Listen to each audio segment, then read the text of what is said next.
लाडक्या बहिणीचा भार आता सरकारी तिजोरीवर पडलेला आहे आणि हे खरं आहे, त्यात लपवण्यासारखं काहीच नाहीये. मंत्री छगन भुजबळ यांनी प्रांजळ कबुली दिलेली आहे. खरं तर लाडकी बहीण योजनेवरून सरकारवर टीका होते, तरच लाडकी बहीण या योजनेसाठी इतर विभागांचा, इतर खात्यांचा निधी हा लाडकी बहीण योजनेसाठी वळवण्यात येतोय अशी सुद्धा टीका होते. आणि या लाडकी बहीण योजनेमुळेच सरकारी तिजोरीवर भार पडतोय. इतर महत्त्वाच्या प्रकल्पांकडे देण्यासाठी सरकारकडे निधी उपलब्ध नाही अशी सुद्धा टीका होते. मात्र मंत्री छगन भुजबळ यांनी याच संदर्भातली प्रांजळ कबुली दिलेली आहे.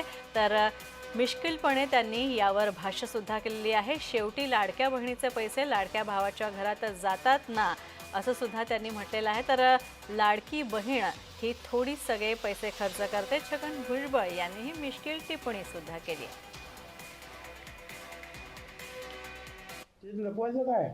44 1-2 हजार कोटी रुपये की 500 कोटी रुपये वादळ झाल्याने एकाच वेळेला झाले तर ठीक आहे. दरवर्षी सर 44-45 हजार कोटी रुपये जर बाजूला काढायचे असतील आणि या नवीन योजनेसाठी, तर इतर खर्चांवरचे आहे ताण येणारच आहे.